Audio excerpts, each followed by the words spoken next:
I got this barometer of language goes negative language, which is don't do that, don't do that, don't do that, that's crap. Positive language, but that's brilliant, but it doesn't tell you anything. And productive language, which actually says, well done, your spine was right in line with your parallel, or the weight shift was very good. In other words, that was good, and this is why it was good. So I can repeat it, all right? And that to me is productive language, and that can accelerate the learning. Because otherwise you say, that was great, and somebody's going, now, which part of what I did then was good?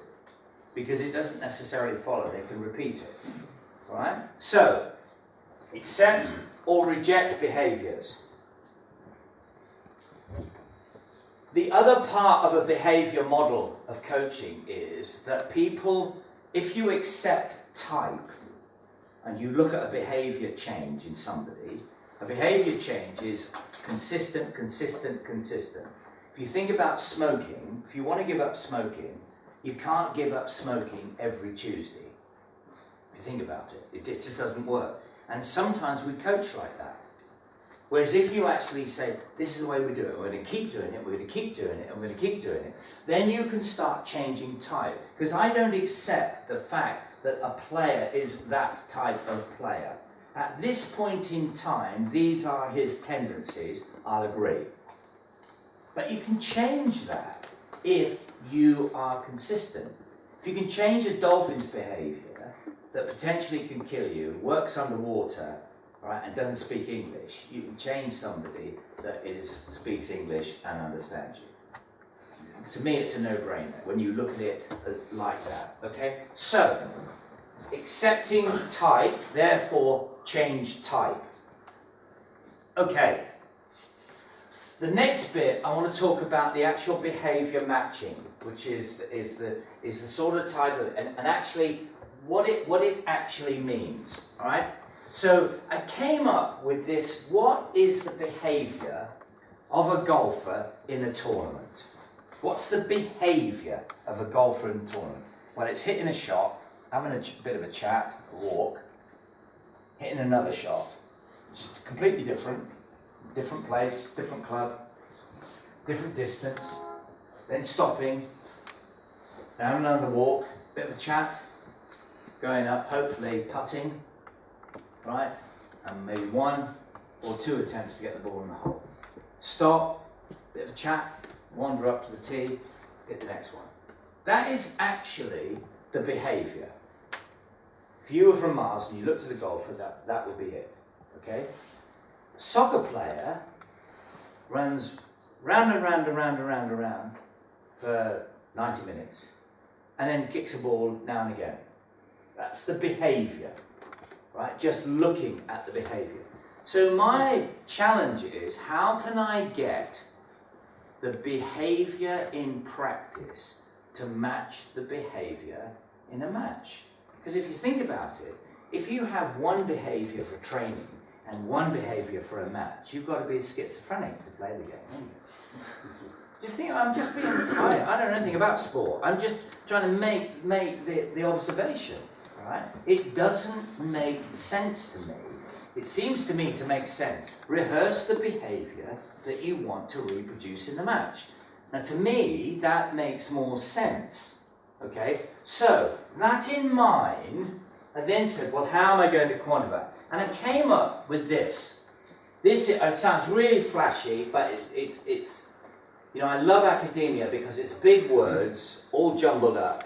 But when I tell you what it is, it's actually pretty basic, okay? It's called a behaviour matching matrix, all right? So, if I look at the behaviour of the person, does he do it consciously? Does he have to think about everything? Or does he just react? So, in your sport, which one is it? Now, before you actually say it's one or the other, it doesn't work like that. Life isn't like that. It's where on that continuum does it sit? So, golf would sit somewhere here, wouldn't it? Conscious decision, you know, 7-iron, okay, 150 yards, deliberate, bang, bang, etc. Boxing might be more here. Yes, you still consciously want to try and do something, but a lot of it will be reaction, wouldn't it? Okay, so we're now beginning to plot what it is, the behaviour the sport looks like. Okay? Now, is it programmed or is it intuitive? So, let's just say, for example, soccer, it would be round here somewhere, wouldn't it? You'd have technique and tactics and so on, but there's a lot of intuitive reaction that goes on because it's quick as a flash. Okay? Golf would be a bit more programmed, you'd hope. If you're a hacker, it would be right over here, wouldn't it? Because you haven't got a clue where the ball's going. Okay? But if you're a good golfer, it would be more towards there. Again, you see how I'm starting to build the picture up. Okay? Is it continuous or intermittent? So soccer will be right at the end, marathon runner will be at the end, swimmer will be at the end, so we need continuous, okay? Rugby would be sort of there, obviously with line-outs and scrums and stoppages and so on. Golf would be right back here, and so on. So you can see now, this is just the match, remember, just the match, how we're beginning to build a profile. So the next one, knowledge or application.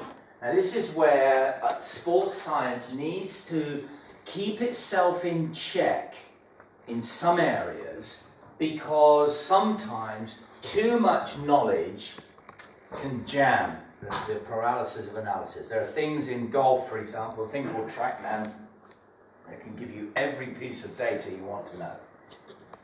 And if you're not careful, you end up playing with the data rather than hitting the ball. So the key thing for me is, yes, knowledge is important, but it's probably, in most cases, the application. And what I mean by knowledge is, there's knowledge about your swing, but who won the British Open in let's say, 1915? Well, to be honest, is that going to affect your ability for a 3-foot putt? No. So you've got to be careful. What knowledge do you need to be able to perform? Clearly you need the rules of the game and so on. But I often think sometimes people go absolutely bananas on knowledge and say the more they know, the better they get. That is not the case. Not the case. There is a tipping point. And that's, because we're artist coaches, that's the artist interpretation of where this point is. Okay, physically comfortable and physically stressful, all right? So, if I take that, physically comfortable, I would definitely put golf, bowls, cricket, probably physically comfortable. Physically stressful, all the endurance work. Okay, so if you were a 10,000 meter and you want to practice your last 400 meter sprint at the end of 10,000 meters, there are two parts to that. There is actually learning the cadence and the pace. That's one thing. But the second thing is actually doing that when you're fatigued. So if I learn the pace, it's actually not quite match behaviour, because it's not relative enough. If I really fatigue myself and then try and put that pace on, then that's more towards the event.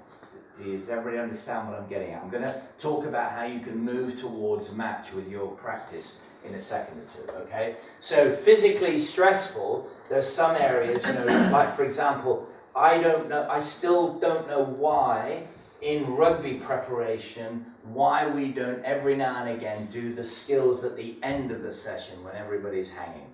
Tradition says we'll do skills at the beginning of the session when everybody's fresh. Agreed, when you're learning the skill, but when you're performing the skill, you need to perform it under stress, under physical stress and under pressure. So I would rather sometimes have skills at the back end of the session when everybody's ragged and still demand the correct execution, because that is now preparing for those last 10 minutes in the game. Okay, which I know flies in the face of convention, but I'm not sure convention is the right thing. Mentally comfortable, mentally anxious, all right?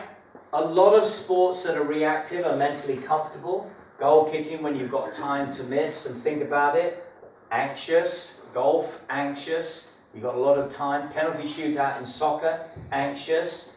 Often mentally comfortable. When you get totally engaged in the action, the mentality of the event doesn't actually interfere. It's when you have time to think and overthink, that's when you start getting into troubles. That's why in golf, good caddies that chat about anything but golf between shots are worth their weight in gold. All right? It's when you keep rehearsing, well, what if, just think, we're 2 shots above the cut line and we need this, if we don't birdie this, blah, blah. That will just tie up. You'll just destroy yourself, okay? So mentally comfortable and anxious. Okay, controllable, uncontrollable. Now this is actually quite an interesting one because a lot of team games you want to get control, but you also need to be able to handle the environment when you can't control everything. And we know that when games ebb and flow, and we've all experienced this, you're playing a game and you just feel you've got so much time, you've got controllable and all the rest of it, and other times you just seem to be running around, making a tackle, getting up, running to the next place that the opposition have control. All right? But it's being able to perform in both of those environments. All right? So, that ebbs and flows. Sometimes you want to create sessions where things aren't controllable and it's very, very difficult. Right? And players have to create a structure so they can get a foothold in what's going on, so they can get control back. Physical contact, no physical contact. Again, by defining physical contact, I usually mean body on body. So that actually, because of the factor, the injury incidents, and as well as the bruising and all the rest of it, too much physical contact in training will be detrimental. But if it is part of the game, and if you look at rugby, for example, that's why you have tackle pads, hit shields, tackle suits, and all the rest of it. Trying to rehearse this without getting body on body, which is where you're going to get people hurt. Okay, so that's a really important part of it. Okay, no physical contact. Obviously, golf would be here, bowls would be here, and so on and so forth. Okay, so if you try to plot something, 2 more to go, and I'll show you how. Okay, individual or team. Now, at the moment, you actually said, well, that's quite obvious, but in terms of preparation and training, this is vital. If it's an individual, a golfer, a runner, a swimmer, okay, you don't need a lot of other people to get on and train and prepare, right? If it's a team game, right, and you're working a defensive pattern, you need a lot of other people. So this actually has quite a bearing on how you can, when and how you can organise your training sessions. You need everybody there. Okay? So it is important, and it may be that you actually go, well, I've got a great belief that most rugby decisions are only made with 5 players. I really do believe that. There are only 5 players ever involved in a rugby decision. The rest of the people are reacting to whatever one of those 5 players do. If you look at doing a video analysis of somebody making a decision, I guarantee you it never uses more than 5 players. So, you could play 5v5, for example, but you do need the players there, okay? And then, obviously, the individual running, swimming, golf, etc., etc., okay? And the last one is aggressive or passive, all right? Now, I mean that mentally, not physically. Right? I'm assuming that if you've got physical contact, there does need to be aggression, even if it's just for your own protection. So, if we were to plot a sport, you would end up with some sort of matrix. And when you've done that, okay, and the way to do it is to say, if you look, say you did golf, soccer, rugby, is quite a good way to do it. You could actually then plot what it looks like.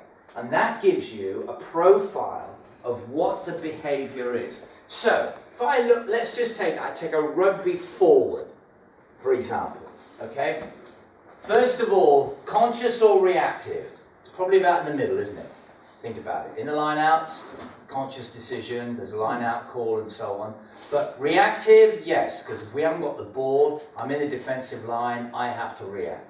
So it's probably sits somewhere like that, okay? Programmed or intuitive, okay, again, same sort of thing. We have some pattern work, but we also have to be able to respond and respond quickly. And the better the athlete, the more likely the intuitive response is going to be the right one, okay? Continuous or intermittent, it's definitely more continuous.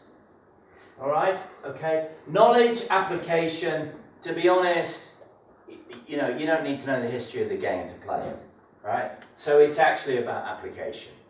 In other words, the knowledge of the laws of the game, what you're doing in your role, is far better than who invented the ball, okay?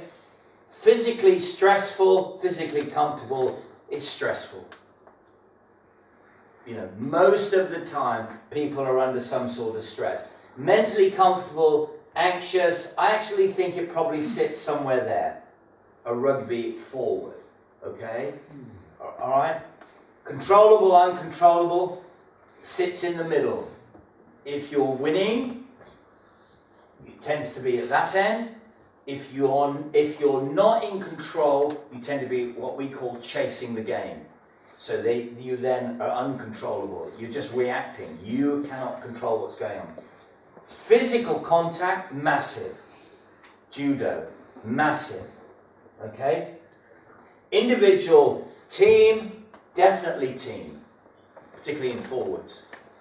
Okay? Aggressive, passive, definitely aggressive.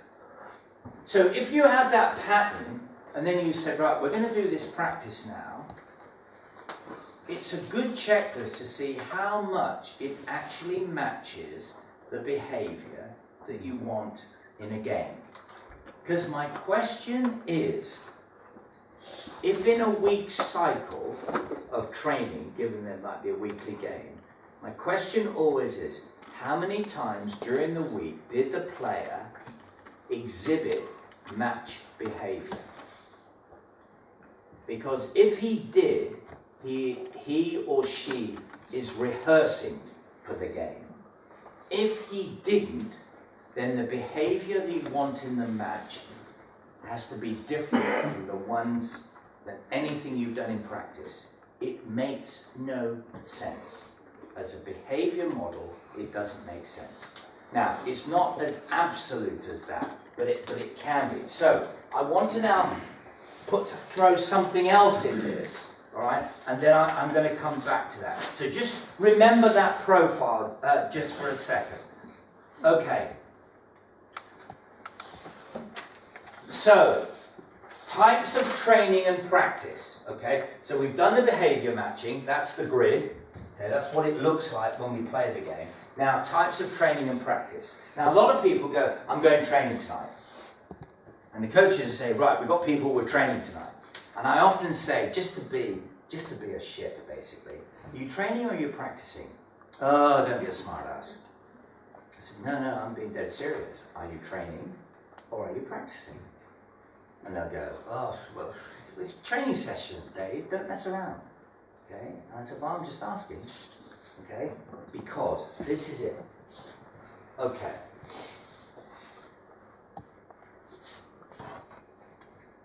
Repair. I think there are three sorts of training. There's repair, training, and match. Right? Repair is technique. So if you're a line-out, you're a thrower, a hooker, and you're throwing the line out, and you're practicing throwing at the crossbar, you've all seen them, you throw at the side of the post and so on, and somebody's helping you with your grip and you're spreading your fingers out, okay? That is repair, technique. I am getting better at the processes of what I'm doing. That is repair. And to be honest, you should do it every time you pick up a rugby ball, every time you pick up a golf club. Work on your technique. For your technique to be able to be part of your subconscious, you must continually work it, okay? So that would be repair. A kicker that is practicing, if you like, running through the ball, hitting the ball, landing on his kicking foot, and making sure that his pillar's going in line with the ball, repair. And we call it repair, all right? So there's repair. Then we have training. This is the repetition bit. Okay, so this is what you'd say, I've got you now. This is the training. I said, no, isn't really, okay? Because we only do sets of 5 or 6. Why do I only want sets of 5 or 6? I'm going to come on to the reason why in a second, but I just want to tell you a story, which is a little bit heartbreaking, and it shows that I was probably a bit of a bully when I did this, right? I was working with a girl golfer, and I don't work with many girls, okay? And you'll see why in a minute. And she rang me up and said, Dave, I'm really pleased, I had such a great session today. I did 150 shots with a 7-iron to a target 140 yards away, and the target was an upturned umbrella, and I got 15 balls inside the umbrella from 145 yards. I said, oh, that's brilliant. Really good. Okay? And I was just trying to make a point, and it actually backfired on me. But I said, what was the first shot like? Oh, I shanked the first 5 or 6. I was all over the place to start with. I said, okay, right then. What was the 10th shot like? Oh, I thinned that a little bit. I wouldn't hear. But once I got about 15, I was nailing it. I was absolutely killing it. And I said, okay, right. So I said, Mel, I break this to you gently. You did 150 shots, of which 149 were irrelevant to the game of golf. Because the game of golf is one shot, one opportunity. So you wasted all that time. Anyway, the conversation then got quite sort of colourful after that. But the point I was trying to make is, yes, that has its place, but not even 150 in a row. Not even 50 in a row. And this is why. Okay, first shot, you do something. Right? Concentration level there. First shot. Okay? So let's take golf. Might as well take golf. Or goal kicking, same thing. First shot, all lined up, yeah, pre-shot routine, hit it. Okay? Next shot, okay, I've hit one, right, let's see if I can do it again. I'm still fresh, there's still a challenge. Let's see if I can do it again. Set myself up, full pre-shot routine, bang, hit it again. 3 out of 3. Now I'm thinking, yeah, what? This is good, okay? So I hit it again, bang, okay? And we're feeling pretty good now, even cocky. But the brain is suddenly going, oh shit, we keep doing the same old thing. We're not going to be fully engaged now. I'm going to shut down some of the cells here. We're working for nothing now. We're doing same old, all right? We're not really involved in this, okay? Meanwhile, our conscious, here we go, hits another shot, bang, and all the rest of it. And then, and you've all experienced it, out of the blue, you suddenly go, oh shit, where did that come from? And the reality is that we started switching off here. Once the brain was convinced, same old, well, we might as well pack up. All right? And that's what happens. The brain starts making assumptions. And I've got no empirical evidence on this. It's all anecdotal, it's all gut feel, it's watching guys hit thousands and thousands of balls. Sets of 5 or 6, that's why with the goal kickers, bag of 6 balls, Dave, can't I get 10? Save me, go, no, 6. Because I want you to kick 6 balls, have a forced break, and start again. Why? Because the first kick you do is more relevant to the match behaviour. And if I kick, let's say, 5 sets of 6, I have 5 first kicks. Does that make sense? Because in a game, it's 1 kick, 1 opportunity, right? That is the behaviour, right? So, sets of 5 or 6. And with golf, I use sets of 5. And I say to them, and then you say, well, hang on a minute, how are you going to get, because isn't it, the more you do, the better you get. And I go, yeah, it is. So do 10 sets of 5, but between each set of 5, go and do something else. So if you're smart, you go set of 5 with a wedge. This is my training. All right, I really want to get this wedge right, okay? I'm aiming for a target there. But between that, I then go over here and hit 1 3-wood, 1 shot to a target. This is match. Okay? I didn't hit any more 3-woods. Full pre-shot routine, all the rest of it. I have to be engaged. What am I doing? My brain is completely forgotten about wedges. Okay? I'm now concentrating on the 3-wood. Okay? I set myself up and all the rest of it. And this is again where sometimes I clash with players. Hit it, missed. Oh, let me just hit it again. No. No. That's it. Why? Because I want the 1 shot to mean something. If you know you've only got 1 shot, it puts pressure on you. Hey, guess what? What's the game? 1 shot. So what I'm trying to do, I get match behaviour then. So it's no good if you cave in. Oh, look, I messed that up. Can't I just do another one? No. Go back to the wedges. Now when they come to the 1 shot, there'll be a bit of, you'll ruffle the feathers a bit when you do this. They then start playing, right, I'm going to have to do this properly, aren't I? Yeah, well done. That is match behaviour. Right? And they hate it. They absolutely hate it to start off with because it's uncomfortable. But the reality is, that's what the game is, isn't it? 1 shot, 1 opportunity. So I do the same with goal kickers. Practicing restarts, okay, practice over here, all of a sudden, right, they just hit 1 penalty from here. Hang on, Dave, I've only done 1 shot. Can you do it? And then they hit it, and it hits the post. Oh, let me just do it again. No, back to restarts.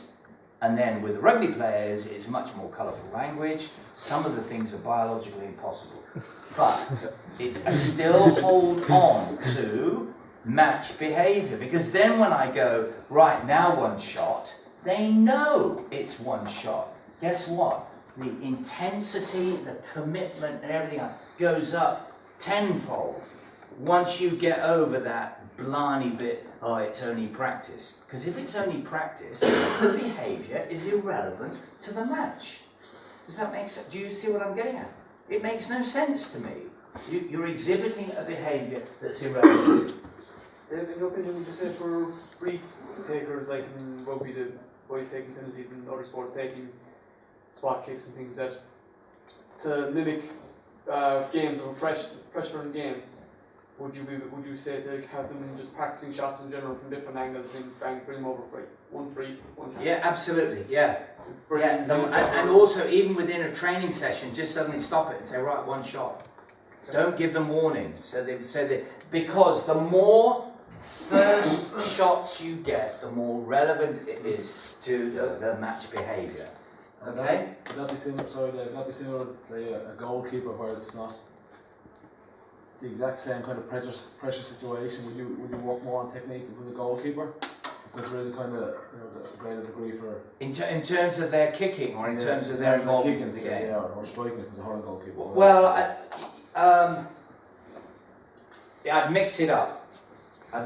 So you give me the actual role of the player you're talking about. How does the game go? What's the behaviour? I mean, when do you have to kick? It would be far more regular, but there's, I wouldn't say a greater, say, area for error, but it's not as precise. So does the ball come back to you? Yeah. So you talk about kicking at goal or kicking out. So say kicking out. So say GA goalkeeper. Yeah. Similar to soccer goalkeepers. Okay, got it. Okay. So what I might do, I might actually be doing repair. Let's just say they're practicing half volleys, say 40-yard backspin drive to a pole, and then all of a sudden there's one guy and you've got to hit it to them, or you're practicing saving or something like that, and then suddenly 1 shot, and you might have somebody with a different colour bib, right? You've got to pick the guy in the green bib wherever he is, and you don't give him a warning, but you lead up to that, and I'm going to come on to that in a minute, okay? Right? So does everybody where we are so far? So we've got technique, repetition in sets of 5, okay, and we've got match, 1 shot, 1 opportunity. A little bit extreme, but hopefully you get the gist of that. Okay, so match displaying match behaviour, which I gave you the grid. Okay, so this is the bit that I want to explain and get you to just think this through. Because actually, you all know this, all right? It's just that you haven't thought in this way before, okay? Just imagine soccer, I want to practice crossing. I want the players to improve their crossing, right? So there's the goal, okay? And what I've done, I've got a five-a-side goal that way, and a five-a-side goal that way, and they have to kick over one and into the net of the other. Make sense? Yeah? You agree with that? So we've got to hit it over the top and get it there. So start off with putting the ball there, spot kick. Right, so I've got to hit it into there. And if I really wanted to be cute, I'd actually have a runner going through here to time it. Okay? But health and safety would go bananas, because somebody said, what if he overhits it and runs into the post? Then I know, and I'll say, well, it's a shit kick then. That would be my response. Okay, but health and safety wouldn't allow me to say that. Okay, so anyway, and then I'm saying to you, okay, right, so we're going here, we do sets of 5. Okay, what can I do on this matrix of repair, training, match? How can I make that more match? Not the match. How can I make that more match? Okay, I'll give you an idea, just to sort of set you go. What I could do is now you go to the ball, one touch, now hit it. Would that make more sense? Yes? We're talking about normal crosses, right? Then I might say, right, now we've done that, you made the first touch. This time, you have another one of your teammates there, pass it to him, he hits it forward, now you cross it. Okay? A bit more match, there's a little bit more awareness of what's going on. Then I could say, hit it to him, he passes it, counts to 2 and then follows, like a defender coming to close you down. So now I'm slowly building the match behaviour. Then if I want to take it a little bit further, I'd say, you do it like that, one here, and then this next time you go and do it over there. So I've even changed the environment completely, and I've changed his other foot. Now it begins to get a little bit ugly, doesn't it? Now you can see people saying, oh yeah, and I scream when I hear this, but Dave, quote, the drill will break down. The game is not a drill. The game is chaos, right? And we need to nearly create the messy bit, survive in the messy bit to be able to perform, okay? And then if I wanted to make that a little more, then I might actually have, okay, 2 defenders, 3 attackers, and then they have to work it to put somebody through and so on. You see how I built it up and it becomes more and more match. Does that make sense? So if I had a continuum where we've got training,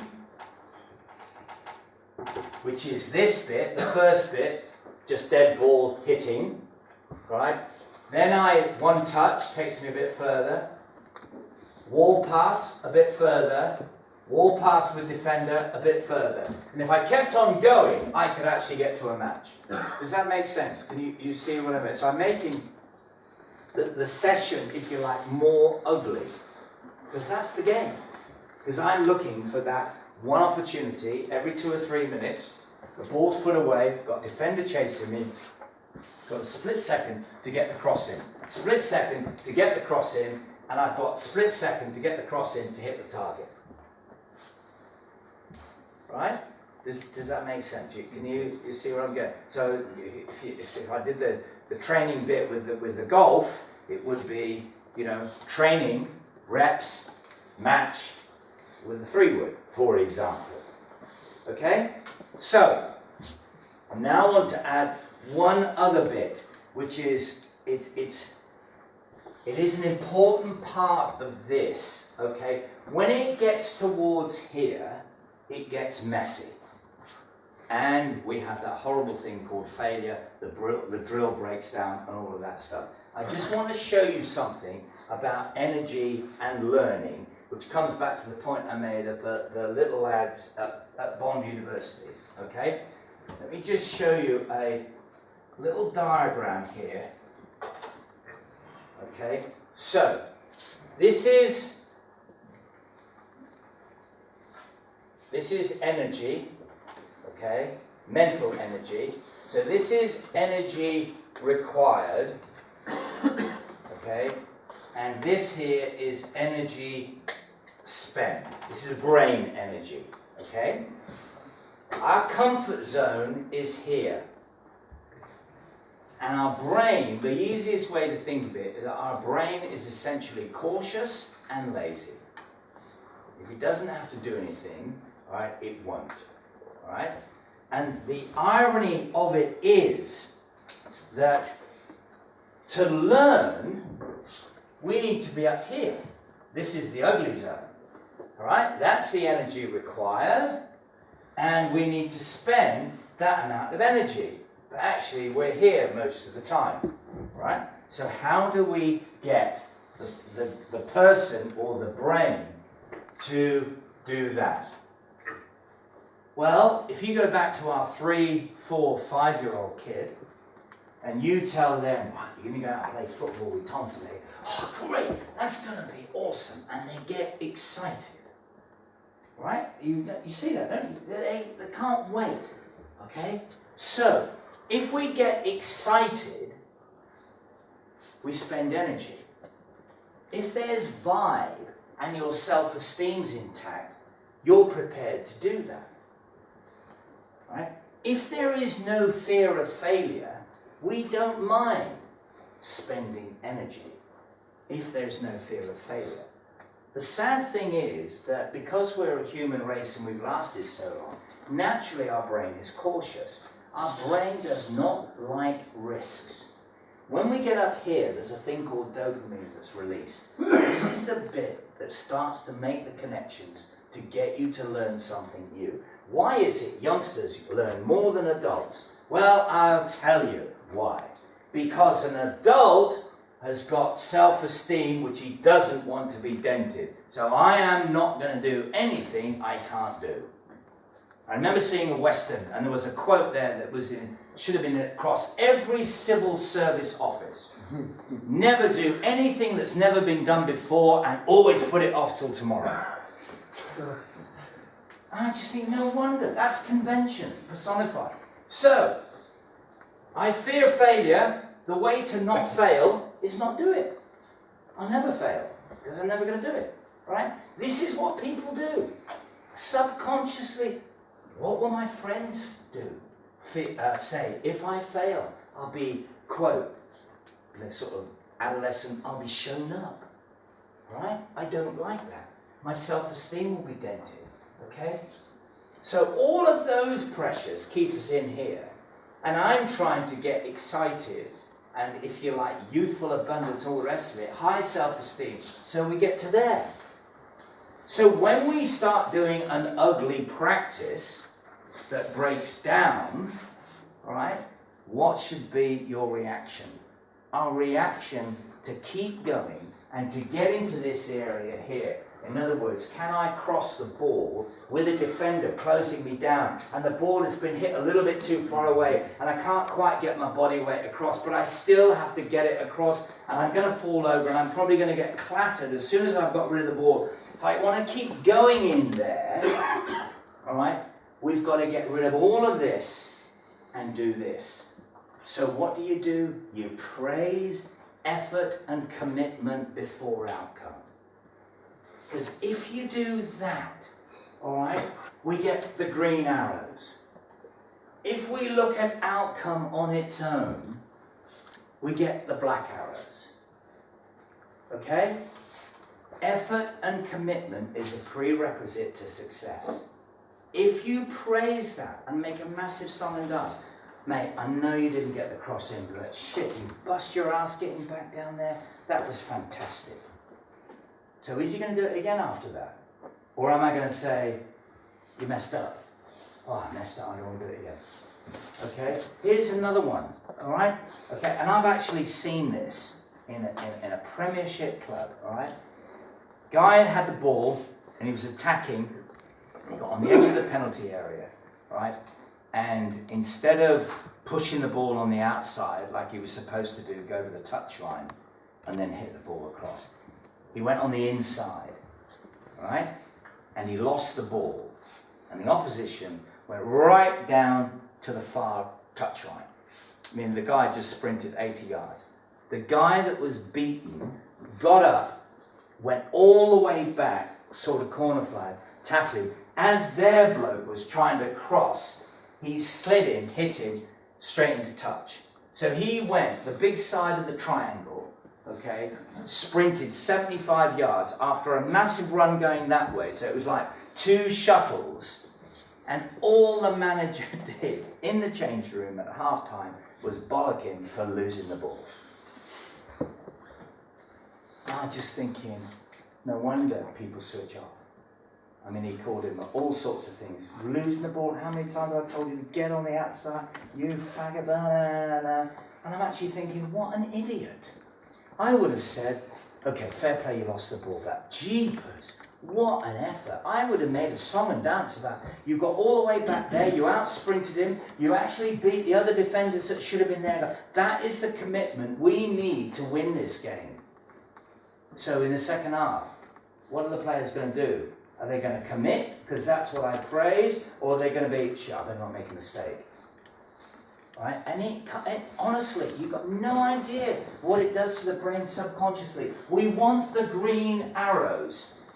Okay? If we get the green arrows, there will be mistakes, but we'll win, because there will always be sustained effort and commitment. If there's sustained effort and commitment, then we get improvement, because we're always learning something new. Okay? So, repair, training, match. How many times did we see that in the week? We need that, but in sets, so we get more first shots of what we're doing. And we need to consistently keep looking at that. So, to summarize, if I put all this together, all right, skill development managed as a behavioral change develops higher performance levels under pressure. Right? Skill development managed as a bolt-on offers too many options that creates confusion, and this in turn interferes with an individual's ability to effectively perform under pressure. Okay, thank you. Any questions? Yes?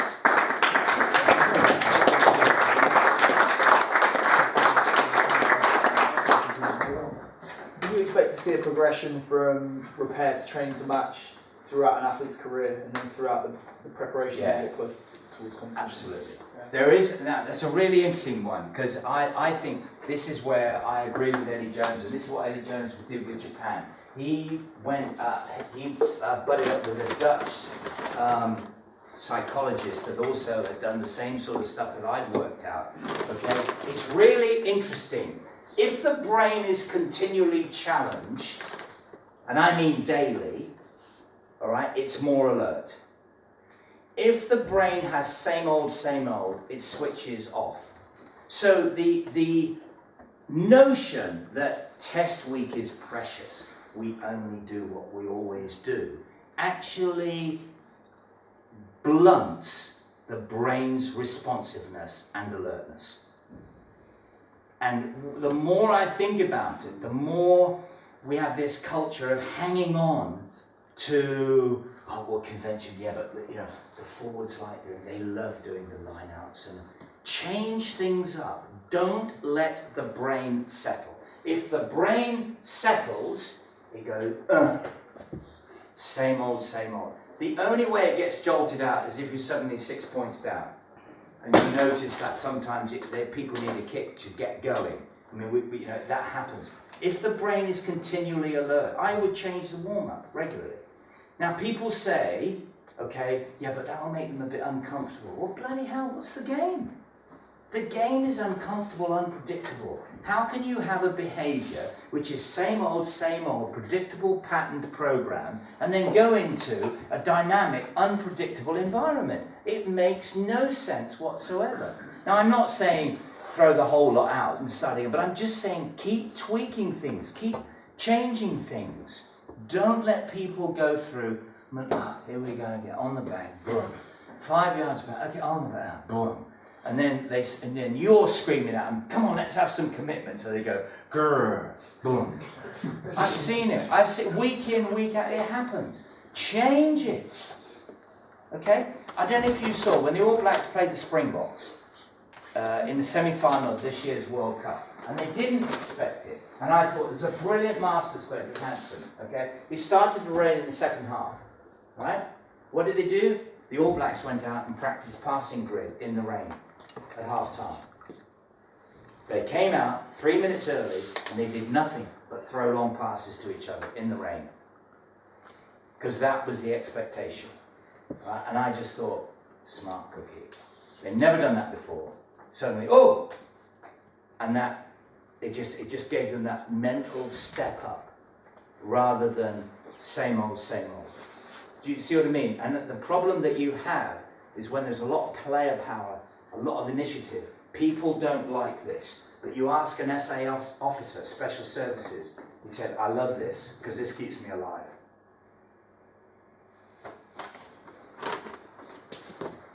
Yes? Question from a civil servant, because I don't want to put it off till tomorrow. Sorry?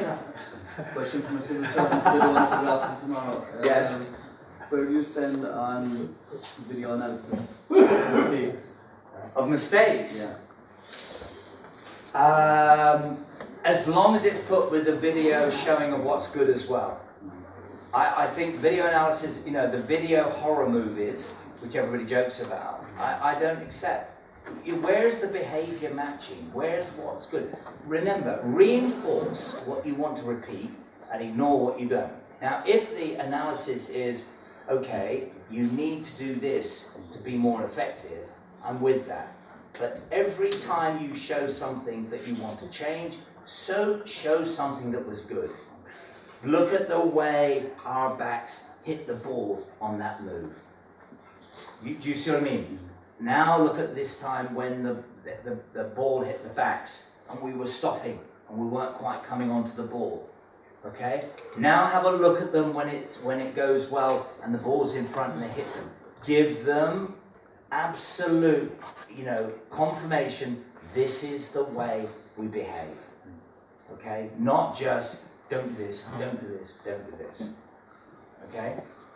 Yes? Do you think there's a flip side to that as well when you do video of opposition to emphasise their weaknesses rather than their strengths? I don't like tagging with using the term weaknesses and strengths. Yeah. I would rather say this is their pattern and this is the way they do it, but this gives us opportunity to do X because they do Y. I hate strength and weaknesses. I just think that gives an opinion about something which is usually unfounded, and it comes back to bite you. So, yeah. I was talking to you earlier on today, and there's something that you said to me that I think it's good for all the coaches to know. Just remember that how good could you be if? Remember Yes. you told me that. Yeah. I think that's something that's important to give to the coaches, or to be able to verbalise it to Yeah. the kids. The point we were talking about, somebody asked me about weight training and said, well, what if you can enthuse about, you want to make a change to get an improvement, couch it with, you're doing really well, posture's great. How good would it be if you could just get your knees when you do your squat so they're over your feet? Just think how much more power you could get, rather than, you're doing all right, but you need to get your knees sorted because that's not very good at the moment. That's our natural way of doing it. So it's, oh shit, I've done something else wrong. Keep doing it wrong. And those words are like a cancer in your subconscious. Okay, it doesn't exist. Trust me. Just think of the dolphin. Even Gemma smiles. Ladies and gentlemen, we're going to wind up